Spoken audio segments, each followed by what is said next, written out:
ನಮಸ್ಕಾರ ಫ್ರೆಂಡ್ಸ್, ನಾನು ಶೋಭಾ ಮಾತಾಡ್ತಾ ಇದ್ದೀನಿ. ಮೈ ಯೂಟ್ಯೂಬ್ ಚಾನಲ್ ಇವತ್ತು ಮಧ್ಯಾಹ್ನದಿಂದ ವೀಡಿಯೋ ಸ್ಟಾರ್ಟ್ ಮಾಡಿದ್ದೀನಿ. ಅಂದರೆ ನಮ್ಮ ಮನೆಯವರು ಹಲಸಿನಣ್ಣು ತಂದಿದ್ರು ಊರಿಂದನ, ಅದನ್ನು ಕಟ್ ಮಾಡ್ತಾಯಿದ್ರು. ಹಣ್ಣಾಗಿತ್ತು ಸ್ವಲ್ಪ ಚೆನ್ನಾಗಿ, ಹಾಗಾಗಿ ಇವಾಗ ಕಟ್ ಮಾಡ್ತಾ ಇದ್ದಾರೆ.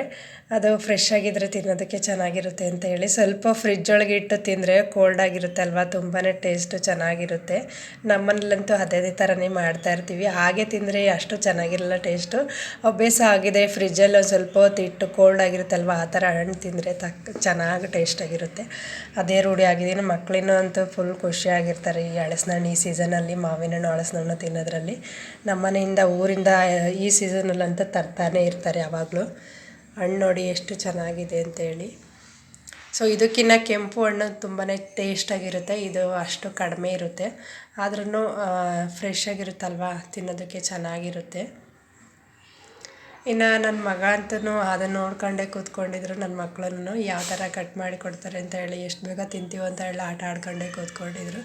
ಹಾಗೆ ಇನ್ನು ಇವರು ಹಲಸಿನಣ್ಣು ತಿನ್ನೋದು ಬ್ಯುಸಿನಲ್ಲಿದ್ದರು. ನಾನು ಮಧ್ಯಾಹ್ನಕ್ಕೆ ಅಡುಗೆ ರೆಡಿ ಮಾಡ್ಕೊತಾ ಇದ್ದೀನಿ. ಫ್ರೆಂಡ್ಸ್, ಇದ್ಯಾರಾದರೂ ನೋಡಿದ್ದೀರಾ ನೀವು ನೆಲ್ಲರಕಾಯಿ ಅಂತೇಳಿ? ನೆಲ್ಲರಕಾಯಿ ತೊಗೊಂಬಂದಿದ್ರು ಅಂಗಡಿಯಿಂದ. ಇವಾಗ ಸಾಂಬಾರು ಮಾಡೋಣ ಅಂತೇಳಿ ರೆಡಿ ಮಾಡ್ಕೊತಾ ಇದ್ದೀನಿ. ನೋಡಿ, ಸ್ಟವ್ ಮೇಲೆ ಕಾಳು ಹಾಕಿ ಬೇಯಿಸೋಕೆ ಇಟ್ಟಿದ್ದೀನಿ. ಇದು ತೊಗರಿಬೇಳೆ ಹಾಕಿರೋದು. ಕಾಣಿಸುತ್ತಾ ಇಲ್ವಾ ಗೊತ್ತಿಲ್ಲ, ಕತ್ಲೆ ಆಗಿದೆ. ಇವತ್ತು ಮಳೆ ಬರ್ತಾ ಇದೆ, ಸಾಟರ್ಡೆ ಇವತ್ತು. ನಾನು ಮಧ್ಯಾಹ್ನಕ್ಕೆ ಅಡುಗೆ ರೆಡಿ ಮಾಡ್ಕೊತಾ ಇರೋದು. ನೋಡಿ ಹೇಗಿರುತ್ತೆ ಅಂತ. ನೀರಲ್ಲೆಲ್ಲ ತೊಳೆದಿಟ್ಕೊಂಡಿದ್ದೀನಿ. ಇವಾಗ ನೋಡಿ ಎಷ್ಟು ಕ್ಲೀನ್ ಆಗಿದೆ. ಇವಾಗ ಇದ್ರೊಳಗಡೆ ಸೇರಿಸ್ಕೊತೀನಿ. ಇದು ಬೇಯಿಸ್ಕೊಂಡು ಉಪ್ಪು ಹಾಕ್ಕೊಂಡ್ರೆ, ಬೇಯಕ್ಕಿಟ್ಟು ಉಪ್ಪು ಹಾಕ್ಕೋಬೇಕು.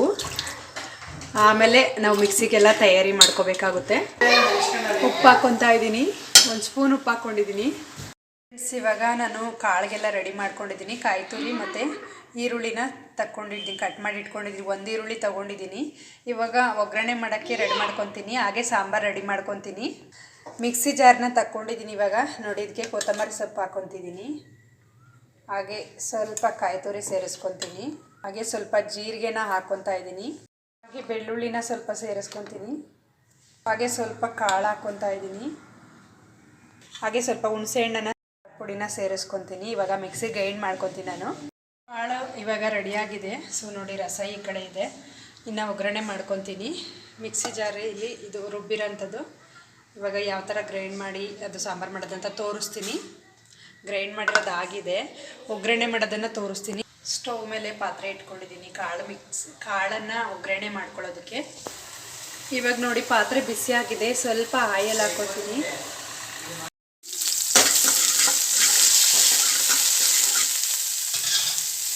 ಸುಮ್ಮನಿರೋ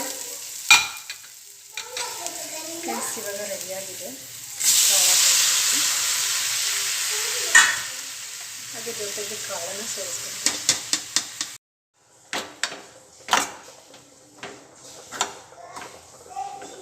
ರೆಡಿಯಾಗಿದೆ. ಇವಾಗ ಸಾಂಬಾರು ಮಾಡ್ಕೊತಾ ಇದ್ದೀನಿ. ಸಾಂಬಾರಿಗೆ ಏನೂ ಹಾಕಲ್ಲ, ಹೀಗೆ ನಾನು ರಸ ಇದ್ರೊಳಗಡೆ ಸೇರಿಸ್ಕೊಂಡು ಬಿಸಿ ಮಾಡ್ಕೊತೀನಿ ಅಷ್ಟೇ. ನಾನೊಂದು ಅರ್ಧ ಚೆಂಬಷ್ಟು ಕಾಳಿ ನೀರು ಹಾಕ್ಕೊಂಡಿದ್ದೆ, ಅದೆಲ್ಲ ಪೂರ್ತಿ ಕಾಳಿ ನೀರು ಎಲ್ಲನೂ ಸೇರಿಸ್ಕೊತೀನಿ. ನೋಡಿ, ಈ ಥರ ಇದನ್ನ ಇವಾಗ ಅದರೊಳಗಡೆ ಸೇರಿಸ್ಕೊತೀನಿ. ಸಾಂಬಾರು ರೆಡಿ ಆಯ್ತು. ಇನ್ನು ಕುದಿಸಿದ್ರೆ ಸಾಕಾಗುತ್ತೆ, ರೆಡಿ ಆಗುತ್ತೆ. ಇನ್ನು ಊಟ ಎಲ್ಲ ಮುಗಿಸ್ಕೊಳ್ತಾ ಇದ್ದೀವಿ. ಊಟ ಎಲ್ಲ ಮುಗಿಸ್ಕೊಂಡು ಸ್ವಲ್ಪ ಹೊತ್ತು ಮಕ್ಕಳೆಲ್ಲ ಆಟ ಆಡಿಕೊಂಡ್ರು. ಇನ್ನು ಸಂಜೆ ಆಗಿತ್ತು. ಮನೆಗೆ ಸ್ವಲ್ಪ ಗೋಬಿ ಮತ್ತು ಹಾಗೆ ಮಸಾಲೆ ಪುರಿ ತೊಗೊಂಬಂದಿದ್ರು. 7 ಗಂಟೆ ಇವಾಗ ನಾವು ತಿಂತಾ ಇರೋದು. ಇದು ಮುಗಿಸ್ಕೊಂಡು ವಿಡಿಯೋ ಎಲ್ಲಿಗೆ ಎಂಡ್ ಮಾಡ್ತಾಯಿದ್ದೀನಿ. ಥ್ಯಾಂಕ್ ಯು ವಾಚ್ ಮಾಡಿದ್ದಕ್ಕಾಗಿ.